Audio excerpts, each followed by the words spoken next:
Sir, sorry, by mistake. Okay. So, doctors, taking a review of nitrogen fixation and nitrogen cycle as per the NCERT literature, page number 200, nitrogen metabolism. And in this metabolism of nitrogen, we started with the nitrogen cycle. Nitrogen cycle we have studied with screen sharing की atmospheric pool, soil pool, इन दोनों के बीच में कैसे fixation होता है, और फिर soil pool से वो प्लांट से एनिमल्स, एनिमल से अमोनिफिकेशन, अमोनिफिकेशन से again denitrification. There were three basic process: the nitrification, sorry, the fixation, then it is nitrification, then it is ammonification, and then it is denitrification. There were some bacteria given, page number 201. Ammonia is first oxidized to nitrite by the bacteria Nitrosomonas and Nitrosococcus. The nitrite is further oxidized to nitrate with the help of bacterium Nitrobacter. Matlab, which is nitrifying, which is denitrifying, you need to learn this. Did you understand? Yes, sir. अरे हाँ या ना? Yes, sir. Yes, sir. Yes, sir. उसके ऊपर जहाँ questions लिखा हुआ है, some of this ammonia volatilizes and re-enters the atmosphere, but most of that is converted into nitrate by soil bacteria. और स्टेप्स दिए हुए हैं. सीडोमोनास डीनाइट्रिफिकेशन के लिए दिए सीडोमोनास थायोबैसिलस, नाइट्रिफिकेशन के लिए दिए हुए नाइट्रोबैक्टर, नाइट्रोकोकस, नाइट्रोसोमोनास. तो कंफ्यूज मत होइएगा सीडोमोनास और नाइट्रोसोमोनास. नाइट्रोसोमोनास नाइट्रिफिकेशन वाला है और सीडोमोनास डीनाइट्रिफिकेशन वाला है. Is it? Yes, sir. Yes, sir. पर मैंने आपको ये भी बताया था, रिडक्शन इज वो, sorry, fixation is nothing other than the reduction. Nitrogen, atmospheric nitrogen को रिड्यूस किया जाएगा, that is nitrogen fixation. Same as the photosynthesis which is called as carbon dioxide fixation, it is also the I should say carbon dioxide reduction of CO2. Okay, nitrogen enzyme की कहानी हमने पढ़ी, free living पढ़ा, symbiotic पढ़ा, steps पढ़ी, nodule formation की steps हमने पढ़ी. नोड्यूल फॉर्मेशन के बाद हमने ओवरऑल इक्वेशन पढ़ा जिसमें बहुत ज्यादा अमाउंट ऑफ एनर्जी हमें लगती. परफेक्ट. उसके बाद आज मैंने आपको बताना है that is fate of ammonia and then toxic and critical concentrations. Heading डालते हैं fate of ammonia. Overall nitrogen fixation कैसे लिखोगे वो भी मैं बताता चलूंगा आपको.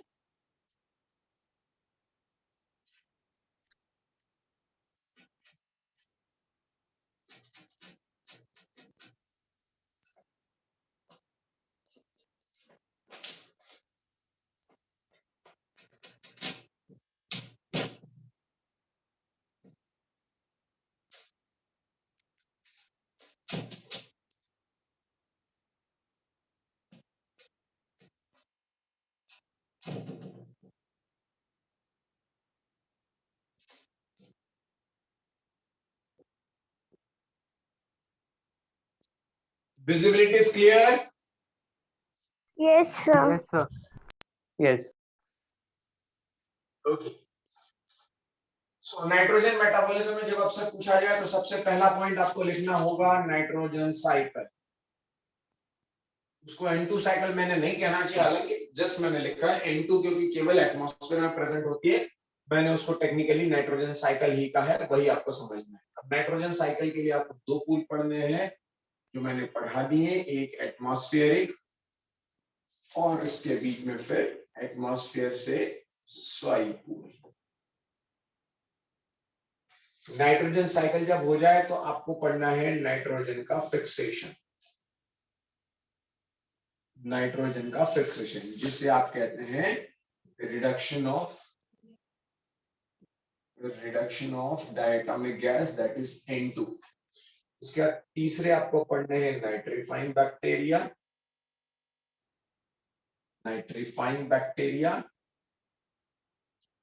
फिर आपको पढ़ने हैं denitrifying bacteria.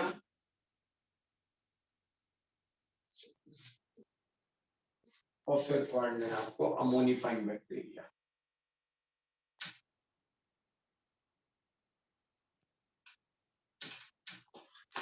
Nitrifying bacteria, denitrifying bacteria, ammonifying bacteria. और जब आप ये पढ़ लें तो फिर आपको पढ़ना है अमोनिया फेट, और यही पॉइंट मैंने आपको पढ़ाना है। Understood? Yes, sir. Yes, sir. Yes, sir. अब सबसे पहले तो ये समझिए, स्टेटमेंट जो है मैं आपको हाईलाइट करा दे रहा हूं, आप मेरे साथ आप लिख भी लेंगे। मेरे साथ लिख कैसे लेंगे आप? मैं स्क्रीन शेयर कर दे रहा हूं।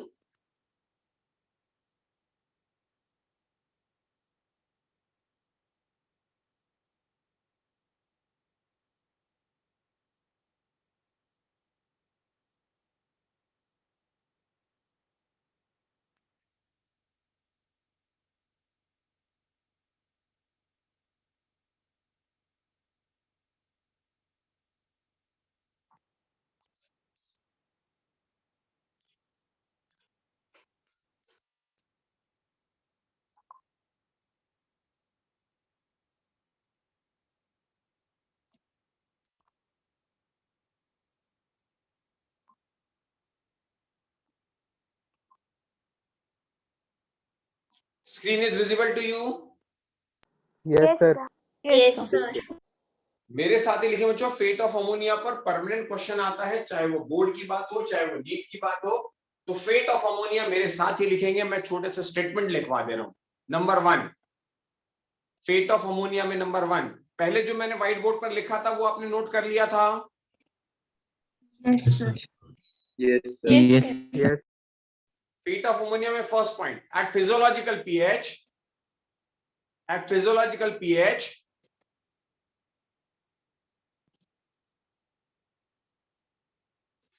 ammonia converted to ammonium ion, ammonia converted to ammonium ions.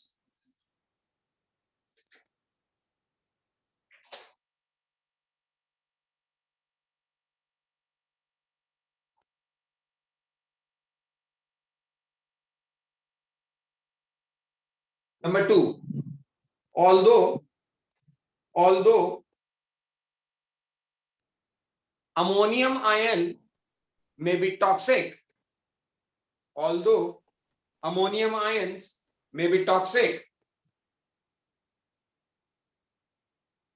therefore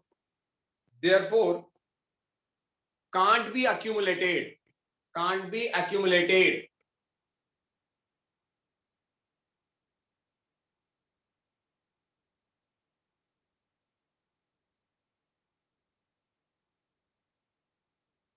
Notate? Yes, Yes, sir. sir. sir. Yes, Number sir. 3, this ammonium ion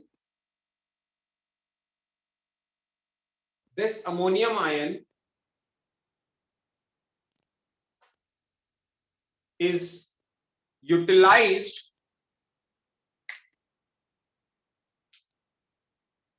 in synthesis of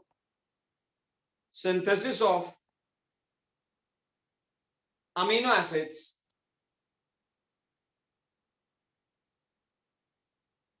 by two methods.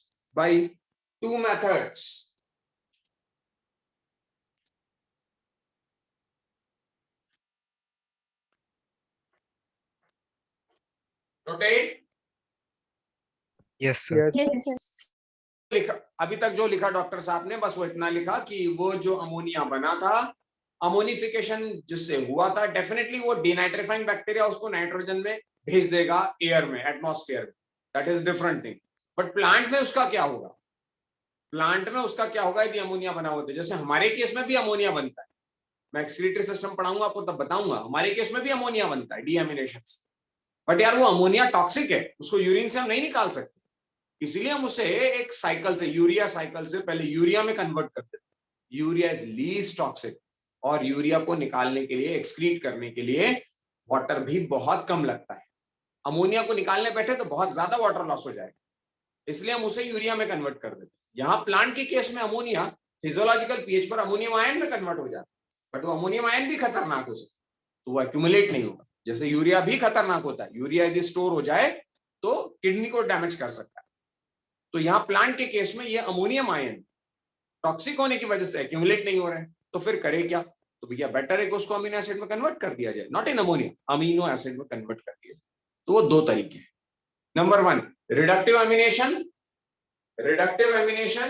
And transamination, reductive amination and trans ammunition.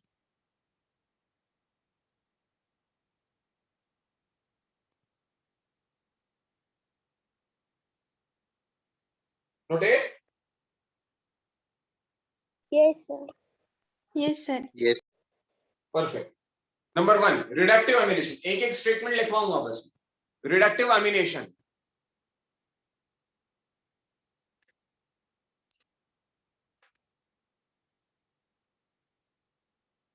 in this method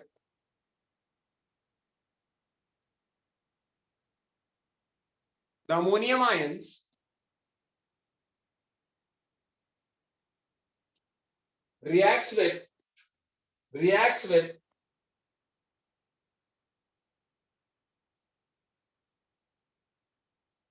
alpha ketoglutaric acid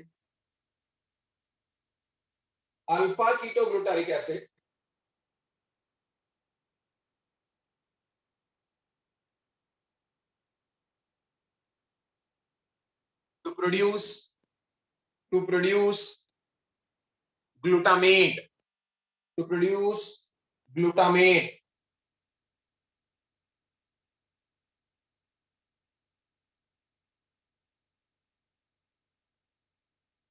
Noted?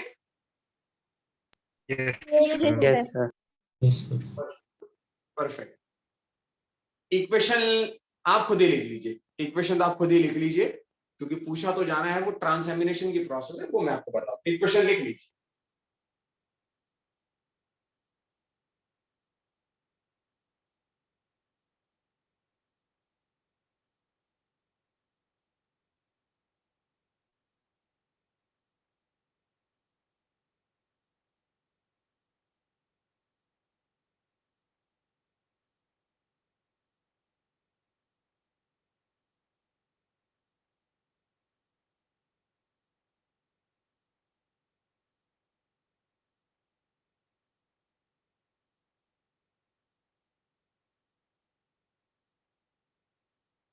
Noted? Sir, just a Yes, second. sir.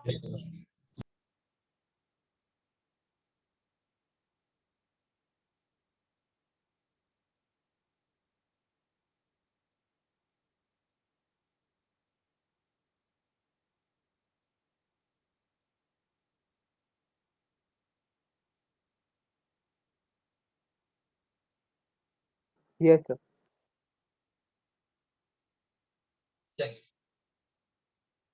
Second heading डालिए transamination.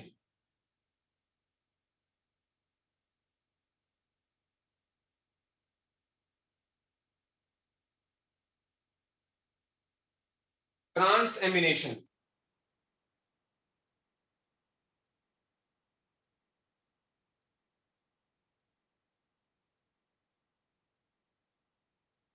देखिए transfer of amino group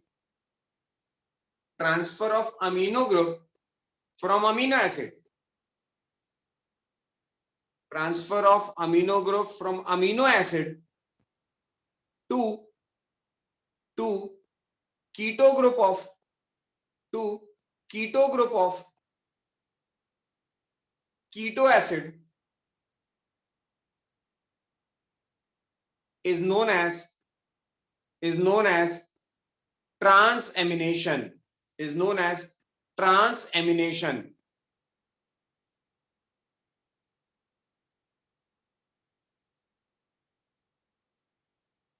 full stop.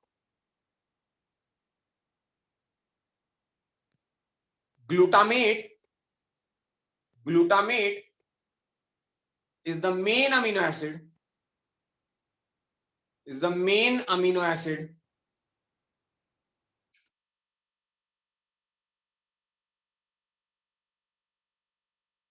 from which usually amino group transfers usually amino group transfers.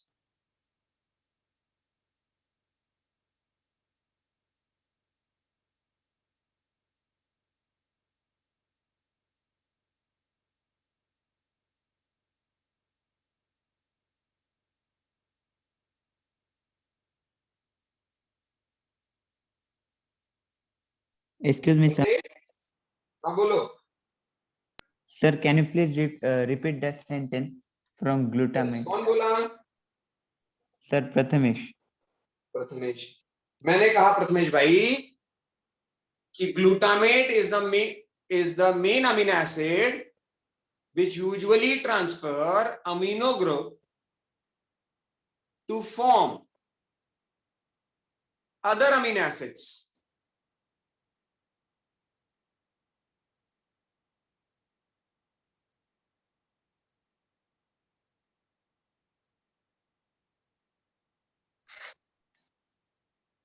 Noted? Sir आपका class कब तक है? Noted? Yes, sir. Okay, perfect. अब इसके equation लिखने में आपको कुछ नहीं करना है. एक फर्स्ट वाला जो आप देख रहे हैं, अमीनो डोनर जहां लिखा हुआ है बच्चों, this one is amino donor and this one is amino acceptor. और मैंने डेफिनेशन लिखाई है, transfer of amino group from one amino acid to keto group of keto acid. This one is keto acid. Perfect. अब आपको please be on mute.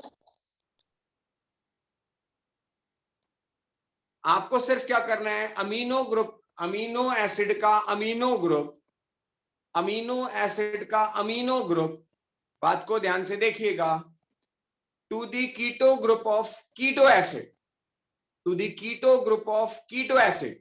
Simple आपके पास था, आपने उसको अमोनिया पहुंचा दिया. अमीनो डोनर जो अमीनो ग्रुप को दे रहा है, ट्रांसफर कर रहा है किस पर, कीटो एसिड के कीटो ग्रुप पर, कीटो एसिड के कीटो ग्रुप पर. जो कीटो ग्रुप था C डबल बॉन्ड O, उस कीटो ग्रुप पर आपने ट्रांसफर कर दिया और यहां पर बन गया आपका दूसरा अमीनो एसिड. मतलब मेरा कहने का बच्चों, सिंपल स्टेटमेंट मैं आपको दे रहा हूं, transamination, transfer of amino group. Reductive amination क्या था, वो रिड्यूस हो जा रहा था, वो पहला पॉइंट था. Transamination, transfer of amino group. तो अमीनो ग्रुप कहां से जाएगा, अमीनो एसिड से. किस पे जाएगा, तो कीटो एसिड के कीटो ग्रुप पर, कीटो एसिड के कीटो ग्रुप पर. और जैसे ही वो ट्रांसफर होगा तो वहां से कोई दूसरा अमीनो एसिड बन जाएगा. तो सिंपल ऐसा होता है कि जो अमोनिया बना, अमोनिफिकेशन से जो अमोनिया बना, वो अमोनिया क्या करेगा. थोड़ा सा आउट ऑफ बॉक्स यदि आपको बताऊं, केवीपीवाई देने वाले हैं आप, इसीलिए मैंने स्टेटमेंट पहले भी दे दिया कि जो अमोनिफिकेशन से जो अमोनिया बना है, यूजुअली ये अमोनिया ह्यूमन की बॉडी में भी बनता है और तमाम ऑर्गेनिजम्स की बॉडी में बन सकता है. क्यों, क्योंकि जब भी अमीनो एसिड एक्सिस में आते हैं, चाहे प्लांट हो चाहे एनिमल हो, if amino acids are in excess, they have to convert into ammonia by the process of deamination, by the process of deamination. ये होना जरूरी है, क्योंकि अमीनो एसिड यदि ज्यादा होगा तो शरीर में टॉक्सिसिटी हो जाएगी, शरीर नीला पड़ने लगेगा. ठीक वैसे ही जैसे भगवान भोलेनाथ ने एक टॉक्सिक मटेरियल, पॉइजन मटेरियल को गले में रोक लिया था, और इसीलिए वो कहलाए नीलकंठ, क्योंकि उन्होंने अमीनो एसिड वाला मटेरियल पी लिया होगा. वो जो समुद्र मंथन से निकला, जिसे लेने को कोई तैयार नहीं था, वो भगवान भोलेनाथ ने लिया, लेकिन टेक्निकली साइंटिफिकली दिमाग लगा कर लिया और गले में रोक लिया. नीचे उतर जाता तो सिस्टम पूरा खराब हो जाता. तो वो अमीनो एसिड जो है वो वैसे भी टॉक्सिक ही करने वाले हैं, तो बेटर है कि उसको अमोनिया में बदल दिया जाए. ऑल्दो प्लांट हो या एनिमल, अमोनिया भी खतरनाक ही है, वो एक्सक्रीट नहीं किया जा सकता. तो क्या करें भाई, तो भैया एनिमल ने सोचा कि मैं इसे यूरिया में बदल दूं, थोड़ा तो लेस टॉक्सिक हो जाएगा. प्लांट ने सोचा कि मैं अमोनियम आयन में बदल दूं, थोड़ा तो लेस टॉक्सिक हो जाएगा. बट थोड़ा ही क्यों, टॉक्सिक तो टॉक्सिक है. तो फिर अमोनियम आयन का क्या हो, तो प्लांट में अमोनियम आयन ने फिर से अमीनो एसिड बना दिए, and those amino acid that can not be synthesized in our body. Anyone that can not be synthesized in our body, anyone? Essential amino Yes, sir. acid. Essential. तो वो तो plant amino बना acids. रहा है, वो plant बना रहा है, वो प्लांट हमें देगा ना, क्योंकि हम नहीं बना सकते, वो प्लांट बना रहा है, वो हम नहीं बना सकते। तो ये क्या करता है, रिडक्टिव एमिनेशन और ट्रांसएमिनेशन से दूसरे अमीनो एसिड बनाता रहता है, which is essential for us and need to be outsourced from the plants। तो कितनी अच्छी बात है, वो उसका वेस्ट मटेरियल निकालता जा रहा है जो हमारे लिए एसेंशियल होता जा रहा है।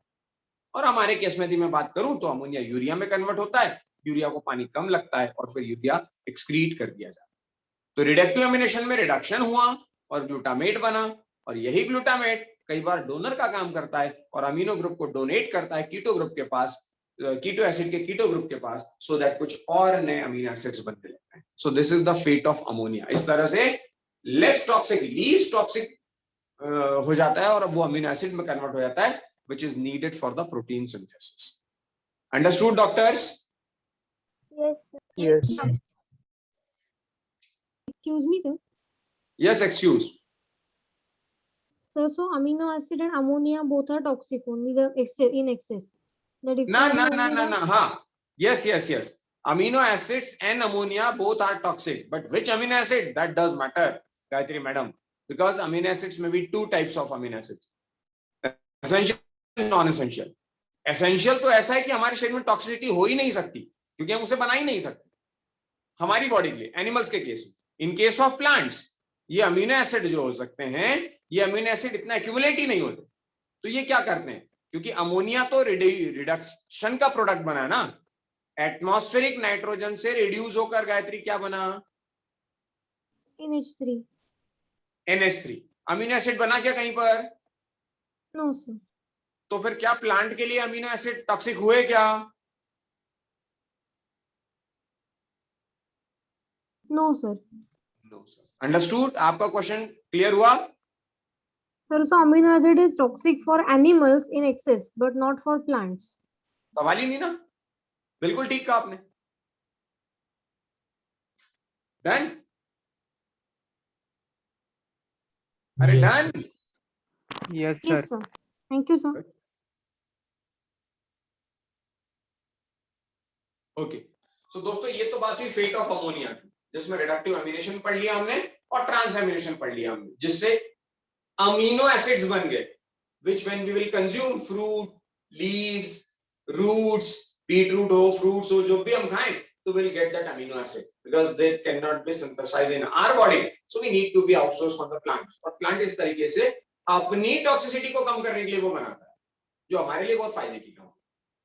Understood? Yes, sir. Yes, sir. Perfect. लेकिन अब एक उसमें बड़ा इंपॉर्टेंट सा वर्ड आया है नीचे के पैराग्राफ में, जो आई थिंक मैंने शेयर किया देना चाहिए था, चलिए कोई बात नहीं, नो प्रॉब्लम। क्या होता है बच्चों, जितने भी नाइट्रोजनस प्रोडक्ट्स प्लांट अपनी बॉडी में बनाता है, जितने भी नाइट्रोजनस प्रोडक्ट्स प्लांट सिंथेसाइज कर रहा है या अपनी बॉडी में बना रहा है, वो सारे के सारे नाइट्रोजनस प्रोडक्ट्स प्लांट यूटिलाइजेबल है इसलिए बना रहा है। एटमॉस्फेरिक नाइट्रोजन को अमोनिया के फॉर्म में कन्वर्ट कर दिया बैक्टीरिया ने, राइजोबियम बैक्टीरिया ने। उसे लगा कि यार अमोनिया मेरे लिए टॉक्सिक है, तो उसने अमोनिया को अमोनियम में बदल दिया, अमोनियम को अमीनो एसिड में बदल दिया। परफेक्ट। कुछ नाइट्रेट बना लिया, कुछ नाइट्राइड बना लिया, यानी व्हाट नॉट, नाइट्रोजन के बहुत सारे compounds together which is radially usable, readily available by the plants are known, collectively known as ureids। UREIDS, जहां चैप्टर खत्म हो रहा है उसका second last statement. In addition, along with the transpiration stream, the nodules of some plants, soybean, export the fixed nitrogen as ureids. These compounds also have a particularly high nitrogen to carbon ratio। तो जहां यूरिड्स लिखा है दोस्तों, वहां लिख लेंगे acetyl derivative. NCERT में जहां लिखा है second last line ureides, acetyl derivatives of urea, acetyl derivatives of urea. तो वो तमाम नाइट्रोजन के compounds which are radially available or usable by plants। और स्पेसिफिक एग्जांपल सोयाबीन का दिया गया, तो सोयाबीन सही, those are together called as ureids, which are actually and chemically acetyl derivatives of urea. Noted? Yes, sir. Yes, sir. चलिए, अभी सवाल है बच्चों पेज नंबर 198 पर डेफिशिएंसी सिम्टम और toxicity of micronutrient. Deficiency symptom and toxicity of micronutrient. लिख लिया आपने acetyl derivative? Yes, Yes, sir. sir. Yes, sir. इसके बाद आज की कहानी में अपना जो टर्न है वो है थोड़ा सा पीछे का पार्ट, बट वो भी फैक्ट्स है, जनरल फैक्ट्स. और उन फैक्ट्स में हम दो चीजें लिख लें. वन इज डेफिशिएंसी सिम्टम्स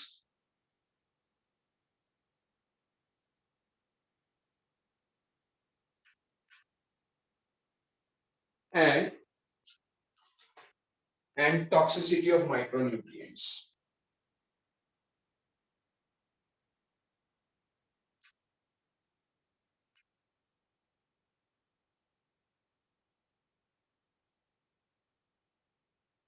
अब ये भी समझिए कि डेफिशिएंसी सिम्टम ऑफ एसेंशियल लिखा हुआ है, वो माइक्रो भी हो सकता है, मैक्रो भी हो सकता है, लेकिन टॉक्सिसिटी के केस में माइक्रो लिखा हुआ है.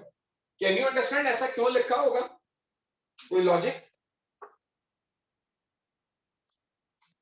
क्योंकि दोस्तों डेफिशिएंसी, माइक्रो की डेफिशिएंसी यूजुअली नहीं होती ना, उसका लगता ही कितना अमाउंट है, यूजुअली वो डेफिशिएंट नहीं होता. डेफिशिएंसी तो उसकी होगी ना जो ज्यादा लग रहा है या ज्यादा टिश्यू में प्रेजेंट है. डेफिनेटली जो टिश्यू में ज्यादा प्रेजेंट है, मोर देन 100 mg, कितना था? 10 मिलीमोल. 10 mmHg. 10 मिलीमोल पर केजी. भाई जो ज्यादा लग रहा है वो मतलब जो ज्यादा है टिश्यू में वही ना ज्यादा लगेगा. भाई 10 मिलीमोल कुछ है और कोई लेस देन 10 मिलीमोल है, तो लेस देन 10 मिलीमोल ऑलरेडी कम है, उसकी डेफिशिएंसी होने के चांसेस कंपैरेटिवली कम. लेकिन हाँ, वो जो माइक्रोन्यूट्रिएंट है उनकी टॉक्सिसिटी जरूर हो सकती है, क्योंकि कोई ऐसा प्लांट, एक्स प्लांट किसी वाई साइट पर लगा है और वाई साइट पर सेलेनियम बहुत ज्यादा यदि अवेलेबल होता है तो सेलेनियम टॉक्सिसिटी कॉज कर सकता है, क्योंकि उसकी रिक्वायरमेंट बहुत थोड़ी है और वो इतना मिल रहा है. तो टॉक्सिसिटी यूजुअली मोर कॉन्सेंट्रेशन को बताती है, और डेफिशिएंसी नाम से क्लियर है, इट शोज द डेफिशिएंसी और रिड्यूसनेस. ओके, ये टॉपिक का मतलब क्लियर हुआ अभी आपको? Yes, sir. Yes. इसमें मेरे साथ ही लिखेंगे स्टेटमेंट, जो मैं आपको हाईलाइट भी कराऊंगा. पहले हाईलाइट कर लीजिए. चलिए स्टेटमेंट, क्योंकि इसमें समझाने वाली बात बहुत ज्यादा नहीं, स्टेटमेंट ही मुझे हाईलाइट आपको कराने से. मैंने आपसे कहा होगा supply of an essential element, whenever the supply of an essential elements become limited. Limited मतलब होता है बच्चों एक रेगुलेटिंग फैक्टर होता है, कम. लिमिटेशन होना मतलब वो कम होना. So whenever the supply of an essential element become limited, plant growth is retarded. Plant की growth क्या हो जाती है? Retard हो जाती है. Okay, retard मतलब कम हो जाती है. The concentration of the essential element below which plant growth is retarded is termed as critical concentration. Highlight करेंगे. The concentration of the essential element below which the plant growth is retarded is termed as critical concentration. Please highlight.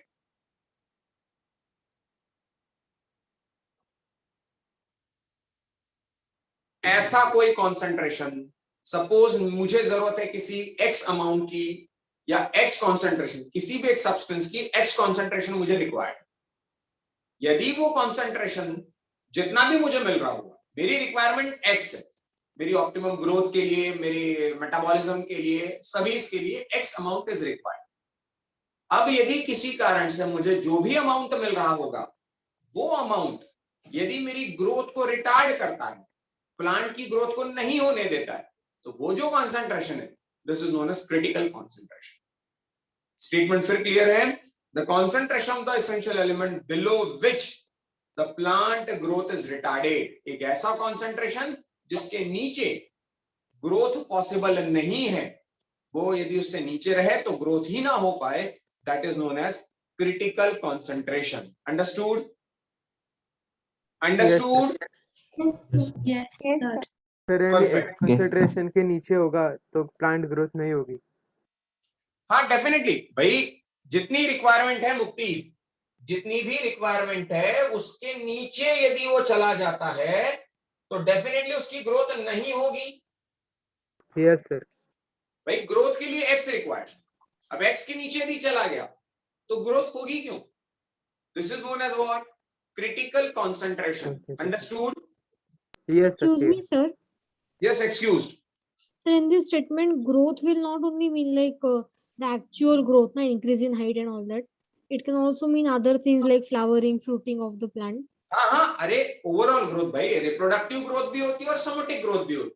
Growth सिर्फ height की बात नहीं कर रहा हूं मैं, growth side से भी हो सकती है, लेटरल ग्रोथ भी हो सकती है, रूट का ग्रोथ भी हो सकता है, फ्लावरिंग भी हो सकती है, रिप्रोडक्टिव भी हो सकती है, सोमेटिक भी हो सकती है। ओके? Yes, sir. और एक चीज समझिए, मैंने आपसे कहा कि x amount is required, x amount is required for growth, किसी भी इसके लिए एक्स अमाउंट रिक्वायर्ड है। डॉक्टर सूर्यवंशी, दिशा सूर्यवंशी, समझ रहे हैं आप? यस और नो? आवाज नहीं आ रही है दिशा?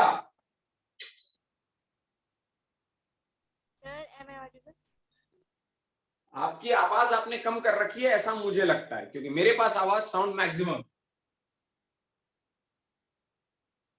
Anyways, x amount required for growth, तो मैं क्या कह दूं?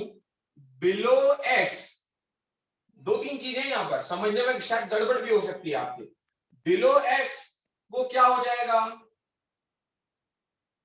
Efficient. तो x amount required for growth कहने के बजाय मुझे कहना चाहिए x is critical concentration. Required for growth तो एक्स प्लस एक्स होगा। अंडरस्टूड? स्पंदन?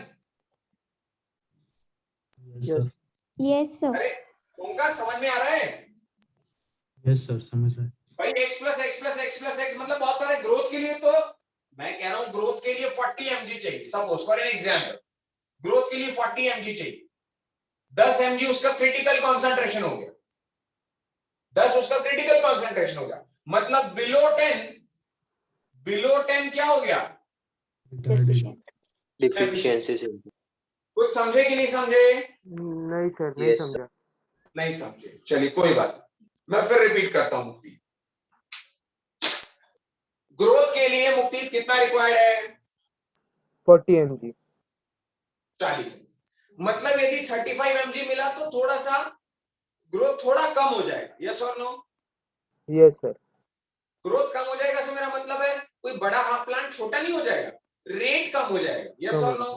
यस। परफेक्ट। लेकिन मैं कह रहा हूं कि 10 mg यदि आ गया तो 10 mg तो छोड़िए, ग्रोथ का रेट नहीं, ग्रोथ ही नहीं होगी। अंडरस्टूड? Yes sir. और 10 से नीचे तो वो मरने के नंबर पे आ जाएगा। अंडरस्टूड? हाँ सर, हाँ सर, समझ गया। मतलब देखिए स्टेटमेंट कैसा गजब दिया हुआ है। मैंने भी लिखते समय थोड़ी सी गलती कर दी, मैं एकदम से क्लिक हुआ। X amount required for growth नहीं, ग्रोथ के लिए व्हाटएवर अमाउंट इज रिक्वायर्ड, उससे मुझे कंसर्न ही नहीं है इसमें। But whatever amount is required for growth, उससे जैसे जैसे धीरे धीरे नीचे होता जाएगा तो एकदम से ग्रोथ बंद नहीं होगी। लेकिन क्रिटिकल कॉन्सेंट्रेशन आ गया तो क्रिटिकल कॉन्सेंट्रेशन वो कॉन्सेंट्रेशन है जिसके नीचे तो पॉसिबल नहीं है यार प्योर ग्रो करना है। Understood? Yes sir, got it. Yes, sir. भाई मेरी आपकी सबकी रिक्वायरमेंट 100 mg या जितना जितना अपना वजन होता है 60 mg का 60 ग्राम का प्रोटीन मुझे चाहिए। अब 60 ग्राम मुझे प्रोटीन चाहिए तो ऐसा थोड़ी कि 55 पे ग्रोथ नहीं होगी मेरी, 55 पे भी ग्रोथ होगी। हाँ, लेकिन 25 से कम यदि मुझे मिलने लगा तो हो सकता है मेरी ग्रोथ नेगेटिव मोड में भी चले जाए। Understood? Yes sir. Yes, sir. मतलब रिक्वायर्ड ग्रोथ के लिए कितना रिक्वायर्ड है एक अलग इश्यू है, इसको मैं अलग अलग लिखा दूं ताकि आप गड़बड़ कंफ्यूज ही ना हो, तो उलझ जाएगा मसला।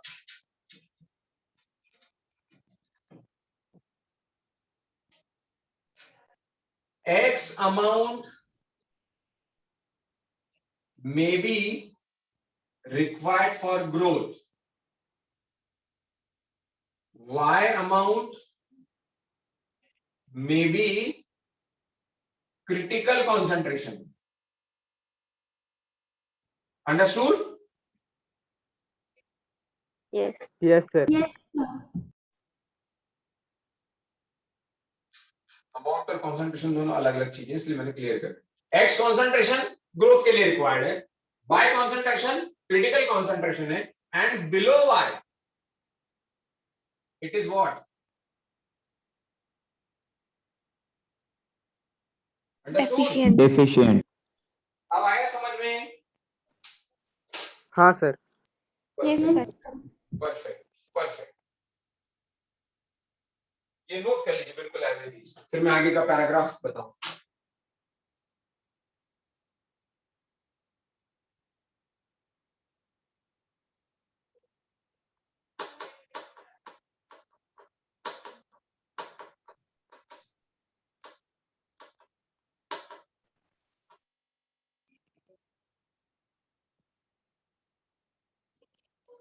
नोटेड?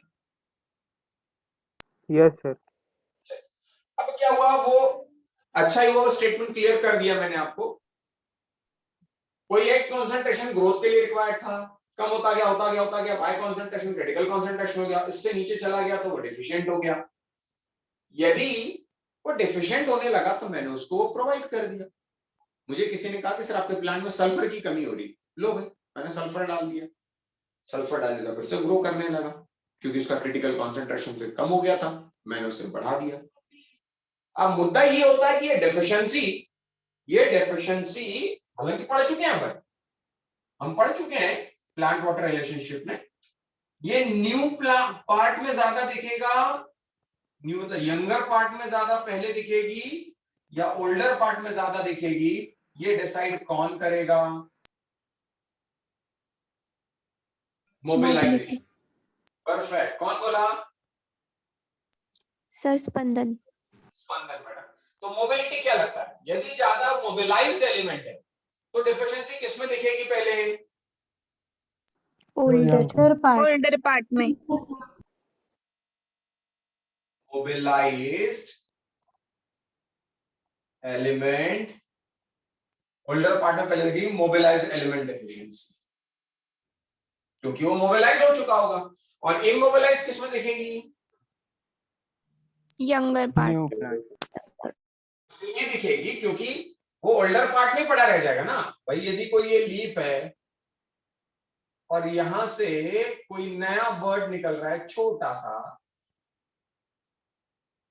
कोई नया पार्ट निकल रहा है, ओल्डर लीफ है, तो यदि मोबिलाइज होगा तो यहां से गिरने ही वाली, तो सारा मटेरियल इसको दे दिया जाएगा, यहां से सारा मटेरियल इसको दे दिया जाएगा। वो कौन? मोबिलाइज्ड। तो मोबिलाइज्ड में ओल्डर को पहले डिफिशिएंसी आएगी, लेकिन इमोबिलाइज्ड है तो यहां का यही रह गया हो, इधर पे वो आ ही नहीं पाया, और आ नहीं पाया तो इसमें डिफिशिएंसी पहले दिखी, तो यहां पर दिखने वाली कौन सी? Immobilised. Understood? Yes sir. Yes sir. और ये तो मैं आपको पहले ही बता चुका हूं कि कौन सा मोबिलाइज्ड और कौन सा इमोबिलाइज्ड, लास्ट चैप्टर में हम लोग देख चुके हैं। Is it? Yes sir. अब नेक्स्ट पेज पर आते हैं। स्टेटमेंट जो हाईलाइट मुझे कराना, उसी पेज पर कुछ स्टेटमेंट हाईलाइट में करा दूं। Deficiency symptoms also depend on the mobility of the element in the plant. For elements that are actively mobilized within the plant, exported to young developing tissues, and deficiency symptoms appear to be first in older tissues. Nitrogen, potassium, magnesium are visible first in senescent leaves. Highlight. Symptom of nitrogen, potassium, and magnesium are visible first in senescent leaves. यानी senescent means older. Senescent means पता है ना? Yes, sir. Yes sir. Yes, sir. The deficient symptoms tend to appear first in younger leaves whenever the elements are relatively immobilized and are not transported out of mature organs. For example, elements like calcium, sulfur वहां लिखा हो तो हटा दीजिएगा, calcium, और फिर दो word दिए हैं, chlorosis, necrosis. Deficiency symptom of chlorosis, necrosis, and necrosis and apoptosis मैं पहले भी बता चुका हूँ। Necrosis and Yes, apoptosis. What is that? Unprogrammed cell death. Necrosis Sir, is necrosis cell is death the and unprogrammed apoptosis cell is death, and programmed cell death. apoptosis is programmed cell death. Perfect. Perfect. Which one is beneficial, Pokpan? Apoptosis. And which one is dangerous and which one is beneficial? Necrosis अरे बोलो. Apoptosis necrosis is is dangerous and apoptosis is beneficial. Apoptosis किसी के लिए भी beneficial होगा. बिल्कुल ठीक कहा आपने. एपोप्टोसिस प्रोग्राम साइड है ना, जो बुजुर्गों के लिए उसका मरना तय है वो होना चाहिए. ये अच्छी बात है, बेनिफिशियल, ताकि एलिमेंट्स नए पार्ट को दे दिए जाए. लेकिन अचानक डेथ होना ये खतरनाक हो सकता है. Okay sir. हाँ बोलो. सर आप एक बार फिर बताओगे कहाँ से हाईलाइट करना है? कहां से हाईलाइट करना है? कुछ नहीं है, जहां पर रिलेटिवली मोबिलाइज्ड और इमोबिलाइज्ड लिखा है मुक्ति, उस पार्ट को हाईलाइट कर लो. Okay sir. नेक्स्ट पेज पर आते हैं. Chlorosis is the loss of chlorophyll leading to yellowing in leaves caused by sodium, potassium, magnesium, sulfur, iron, manganese, zinc and molybdenum. Necrosis, death of tissue, deficiency of calcium, magnesium, copper, potassium. सिर्फ copper एक ऐसा है, copper और calcium, जो दोनों में uncommon है. Is it?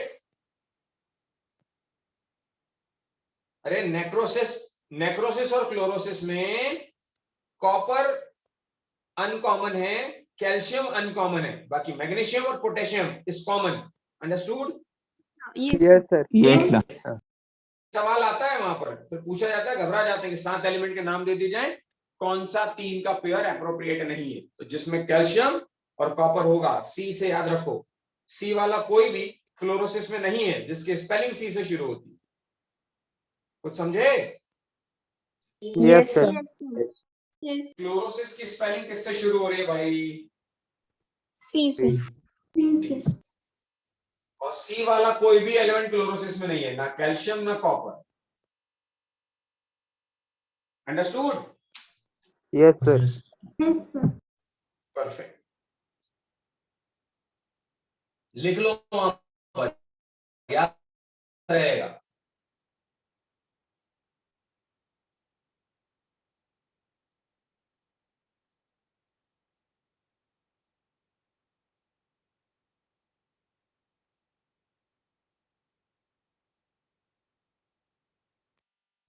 Noted? Yes sir. Yes, sir. आते हैं बच्चों टॉक्सिसिटी ऑफ माइक्रोन्यूट्रिएंट. और ये कंसेप्ट में बता चुका हूं आपको, लेकिन मुझे आपको बताना है एनसीईआरटी के स्टेटमेंट, इसलिए मैं रुक गया था.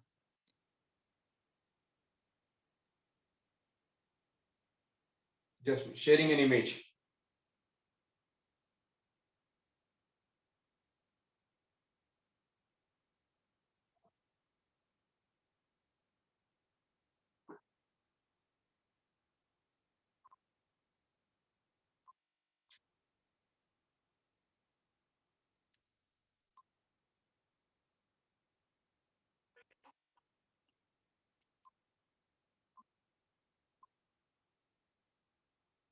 Can you see the screen? Yes sir. Perfect. अब यहां पर हाईलाइट क्या करना है, उस समय पूरा इंपॉर्टेंट लिख रखा है मैंने, लेकिन फिर भी समझाता चलूं मैं. हाईलाइट मेरे साथ कर दीजिए, लिखवा कुछ नहीं रहा हूं उसमें.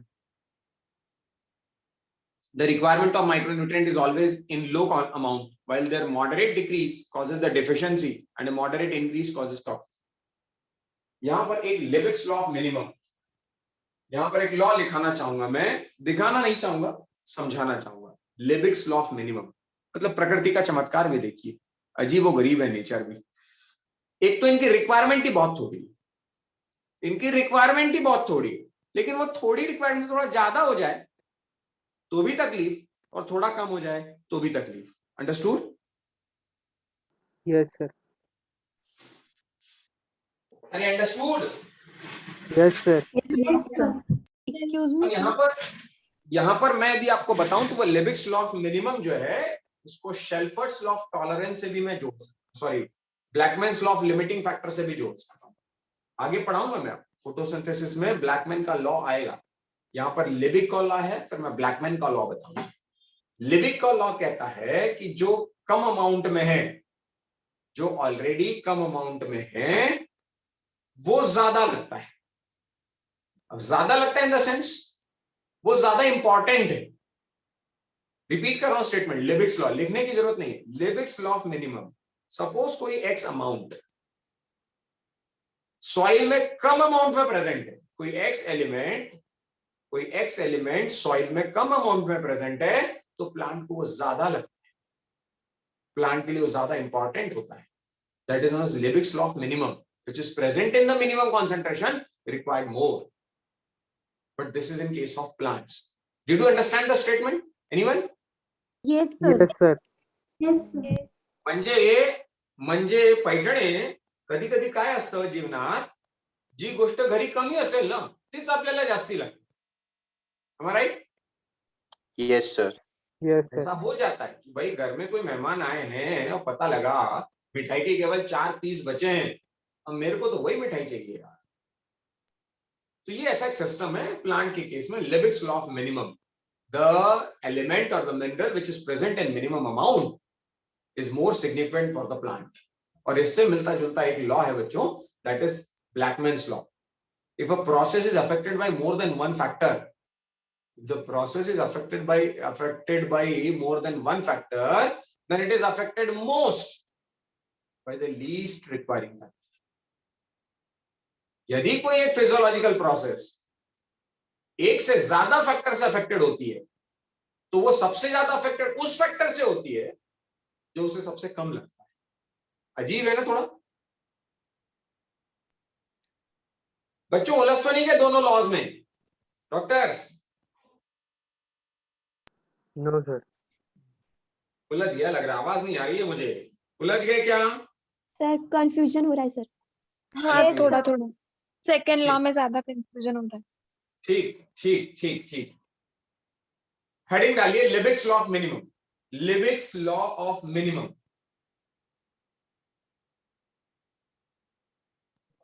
LEBEIG, Liebig's law of minimum. लिखेंगे डैश करके, mineral present in minimum amount, mineral present in minimum amount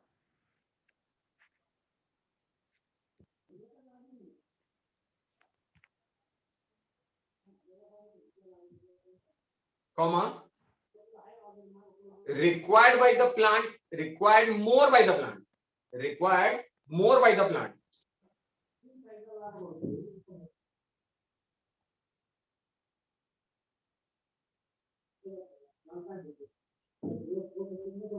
clear हुआ पहला? यस Yes, नहीं sir. Sir, yes excuse. Sir ये मिनिमम अमाउंट सॉइल में रहेगा ना?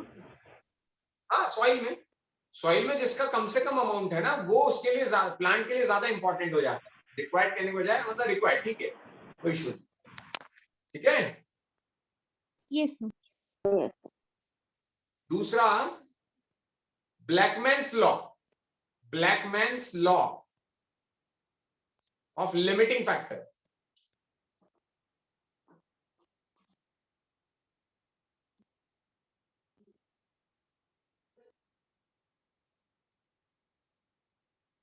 Should I start? Yes, sir. If a process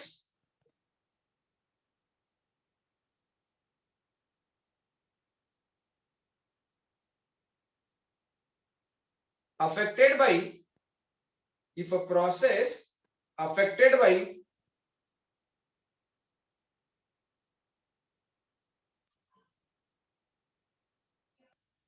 more than one factor,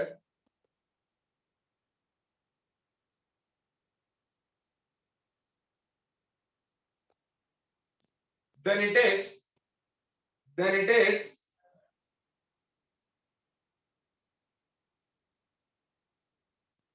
affected most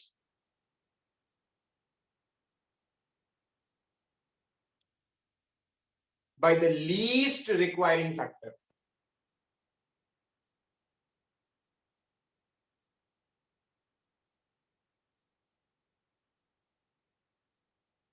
अब दूसरा वाला स्टेटमेंट को ऐसे समझिए प्राप्ति, जो कंफ्यूजन हो रहा है। प्राप्ति, are you there? Yes, sir. Sir, your, हाँ बोलो। sir, please repeat by the least requiring factor, noted? Yes, sir. Dr. Bhandari, there is a process that is eating. While you eat, this process is affected by more than one factor. Like whether there is a chapati, chawal, biryani, dal, achar, papad, namak, water. Is it? Yes, sir. That means a process is affected by more than one factor. Barabar na? Yes. Gulab jamun, rasgulla. Is it? Yes, sir.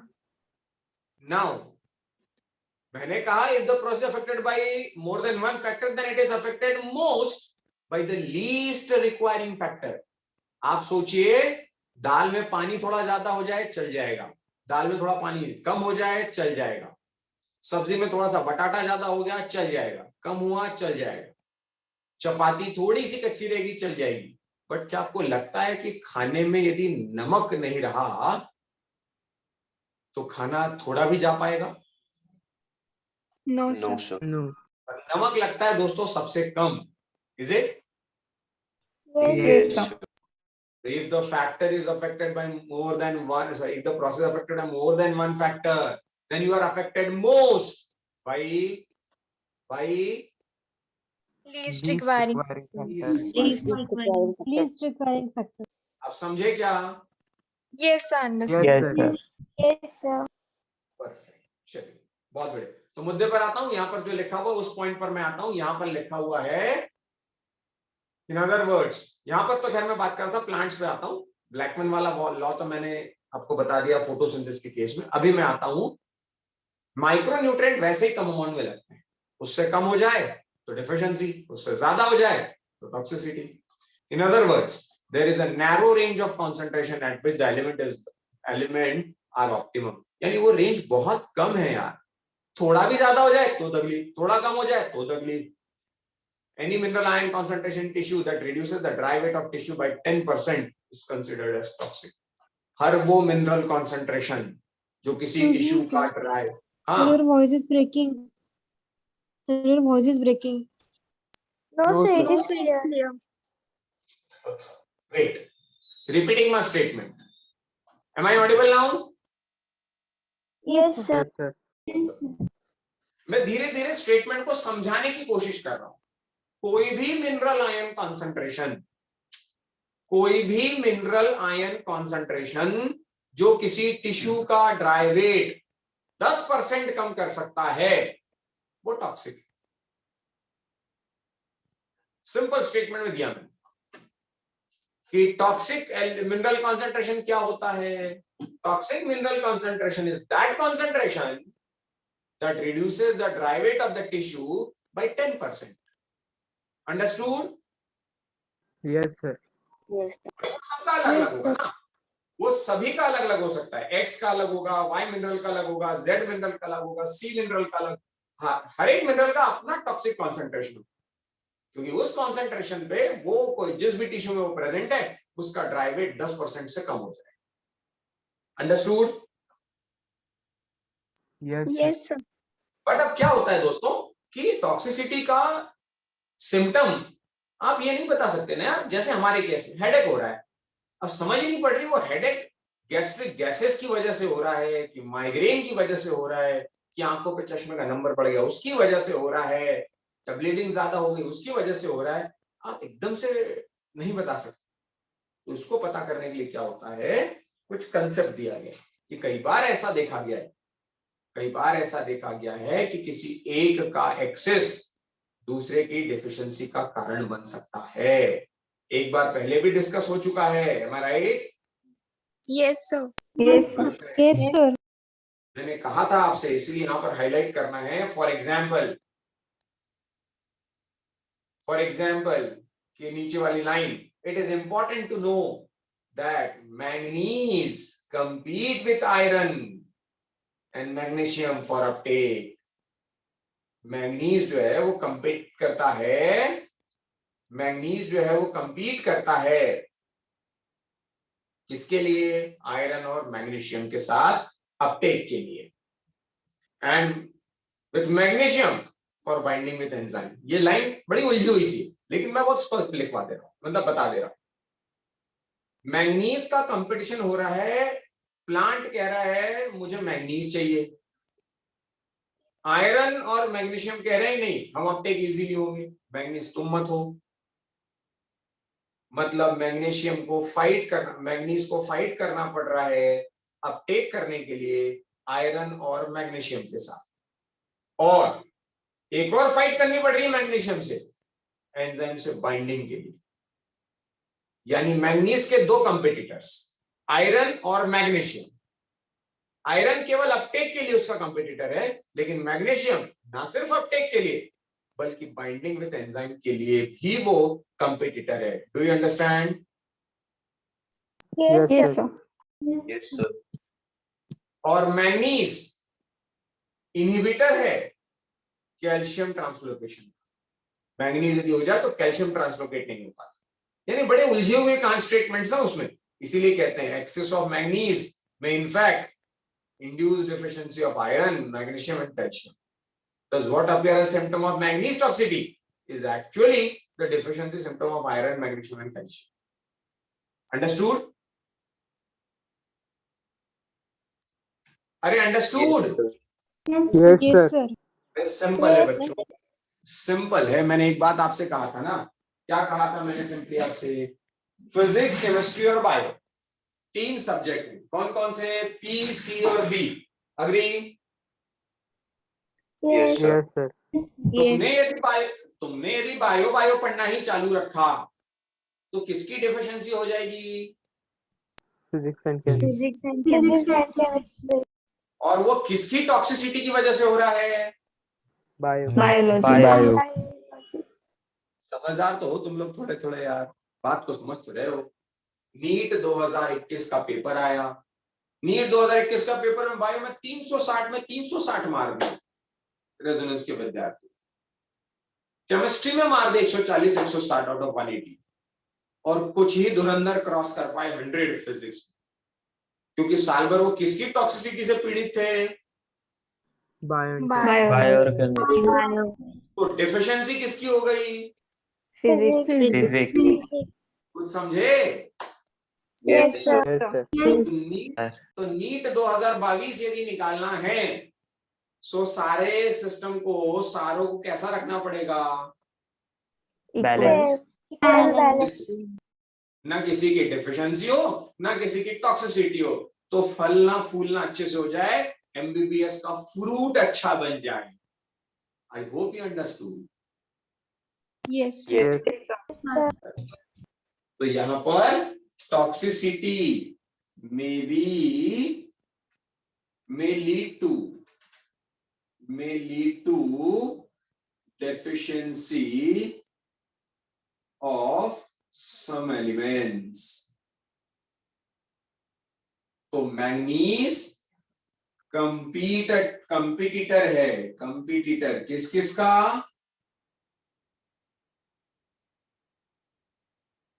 Iron और magnesium का। Iron के किस लिए?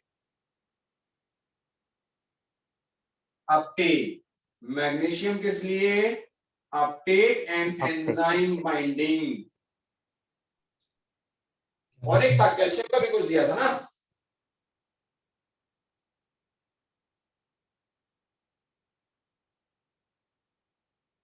So inhibitor. नहीं, calcium translocation के लिए। Understood? Yes, sir. Yes, sir. Perfect. तो बच्चों that's all at my part. और मैंने आपसे कहा था कि इस चैप्टर का डाउट्स या तो मैं फोटोसिंथेसिस के बाद करूंगा या तो पहले। क्या लगता है आपको? सर दोनों लेसन का साथ ही करेंगे। Yes, sir. That will be convenient. दोनों लेसन का साथ में करेंगे, ठीक है, मुझे कोई दिक्कत नहीं। तो अगला लेसन जब भी अपना शुरुआत होगा that will be photosynthesis. And let me very clear, this coming chapter, photosynthesis, is one of the best and throughout conceptual chapter. Throughout conceptual, एक भी पेज ऐसा नहीं होगा जहां पर मैं कोई कंसेप्ट आपको नहीं बताऊं. तो एक भी दिन का आपका मिस करना आपको तकलीफ दे सकता है. सो बी कॉन्शियस कि आपको थ्रू आउट फोटोसिंथेसिस का लेक्चर मिस नहीं करना. और सबसे मजे की बात, फोटोसिंथेसिस में अपलोड भी नहीं करूंगा. Photosynthesis will not be uploaded on the YouTube channels, क्योंकि वो केवल और केवल कौन जानने चाहिए, किसको पढ़ाया जाना चाहिए. वो मेरी तो इच्छा थी कि उसके लिए मुझे ऑफलाइन अटेंड कर ली. क्या ये पॉसिबल है? हाँ sir. Yes, Sir, we sir. can Not- मैं समझ सकता हूँ सबके लिए पॉसिबल नहीं है वो, कोई बात नहीं. सबके लिए पॉसिबल नहीं है, कोई बात नहीं. Just minute.